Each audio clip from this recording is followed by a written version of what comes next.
What's up out there, Buff Nation? Hopefully you guys are enjoying this series. We've got another state up. This one's going to be unlike anything we've done yet. There's a big reason for that, which we'll get to in just a moment. But listen to me. Keep commenting. Keep telling me what you want to see next. We've now done 4 states after today's video, and we've covered most of the team. We've covered well over half the team by doing 4 states. What we may do now is focus on where some guys have come from when they've transferred in, and let me know what the next way we can attack this is. I've seen some of you mention states that none of the players are even from, so keep commenting, keep letting me know, but I can't do a state that no one is actually from. So let me know if you have states that you want to see outside of the 4 that we've done, but today is a different one. Today is going to be a little less hyped, maybe. A little bit more about expectations, a little bit more about the future. You'll find out why here in a second. But you remember yesterday's video and how hyped we were about the players on that one. This one is going to be a little bit different. So bear with me if you want to learn about why it's going to be a little bit different. We'll have some takeaways, some thoughts at the end. Let me run through the players real quick. There's not many. There's just 8, so stick around. First up, quarterback, Ryan Staab. Height, 6'1", weight, 200. He's a redshirt freshman. He played last year. He's from Stevenson Ranch, California. He played in 3 games in 2023. He started in 1 of them. Obviously, you know that was the last game of the year against Utah when Shedeur was hurt. He debuted against Nebraska in the home opener. He completed the first pass of his career for 3 yards. In the Utah game, he was pretty good. Completed 17 of 24 passes. That's over 70%. He had just under 200 yards, and he had his first career touchdown pass to Travis Hunter. How special to have your first touchdown pass to none other than Travis Hunter. He played admirably. The Buffs only lost that game by 1 score, though they did lose. He really kept them in it. At West Ranch, his high school, he played 3 seasons on varsity, started as a junior and senior. He was as an upperclassman, he was 355 of 600 for almost 5,500 yards. He had 58 touchdowns to just 15 interceptions, and he led his team to a 19-4 record as a starter. Listen, I know that it's not the most sexy position. I know that's not the most exciting position, but you've got to have a backup who can come in and be accurate as he was if your big guy goes down, if your starter goes down. Now, we expect Shedeur to be able to play the full season this year, and we expect that the protection for him is going to be a lot better. But if for some reason he does miss some time, whether it be a few plays, a few series, or a few games, you've got to have somebody competent. And it's a good thing that Ryan got experience last year and actually had some success in that final game of the year. Now, I'd like to not see Ryan very much this year. I know you're the same way, but you do have to have a competent backup backing up the most important player on your team, and that's Shedeur Sanders. Antonio Posadas, he's a tight end, 6'5", 225 pounds. He's a redshirt freshman. He's from Carmel, California. At Colorado in 2023, did not see any game action. He redshirted after not playing. He played varsity football there at Carmel High School in Carmel, California, all 4 years. Really good player in high school, but young. He was part of the initial signing class to come in for Coach Prime. Has he grown? Has he taken a step? That's going to be a common theme here, but you've got a really young guy in Antonio. Big body. Talked about 6'5", 225 pounds. You like that a lot. Can we get him on the field? Can we see him? Isaiah Jada, offensive tackle, 6'6", 300 pounds. He's a senior from what I'll say is one of the most fun cities in all of America, San Diego, California. Shout out Southern Cal. He's from Snow College in the town of around Helix. At Colorado, he's appeared in 11 games. He started in 1 of those games against UCLA on the road. He comes in from junior college. He has 1 more season of eligibility remaining. He was a 3-star prospect out of junior college by all of the recruiting services. 247 listed him as the number 9 JUCO transfer available. 247 also listed him as the number 17 overall JUCO recruit in the country. Now, what do we expect out of him this year? Well, he was somebody who got a lot of snaps last year and played in all 11 or in 11 of the 12 games. Big body, big frame. You'd hope that he can continue to mold and provide you some depth. I don't know that he projects as a starter at this moment, but you need serious depth to come in and help you when guys get banged up, when guys need a breather, when you have opportunities for them to come in and contribute.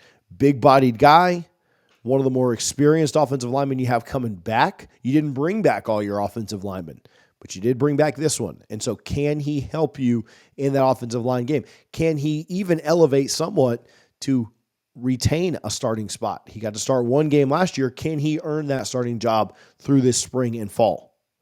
Christian Serum, he's a running back, 6'2", 210 pounds, a sophomore out of Carlsbad, California. Again, in 2023, his redshirt freshman season, he did not see any action. He didn't see any action in 2022 either when he did redshirt. Now, in high school, he played on both sides of the ball, both a running back and a linebacker. And again, good quickness here, good size, 6'2", 210. You'd like to see him get in and mix it up a little bit. I don't know that he's going to be one of your featured guys. You know who your top two are going to be if you're Colorado this year, but can he get in there and make a little bit of a difference? Again, projecting a lot on this video, a lot of youth, a lot of inexperience. Who's going to be the guys through that to step up and make a little bit of a difference? Cameron Warchuck, the long snapper, 6 foot, 245 pounds, a junior from Norco, California.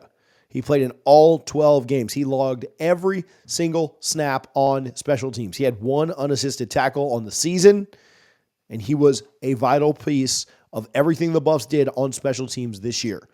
We spoke about the other long snapper that is on the Buffs roster right now. You have a backup. I would expect that this continues. Warchuck continues to be your starter. Again, got good experience. 2022, he played in 4 games. 2023, played in all 12 games. He's going to be your guy to keep that special teams unit running well. Victory Johnson. He's the owner of the best name on the team. Victory is a cool name. I don't care what you think about that or not. That's a dope name. Shout out to his parents. Inside linebacker, big kid, 6'4", 235. He's a sophomore. San Diego, California. Again, great location. At Colorado in 2023, did not see action during any game. He redshirted his freshman year in 2023.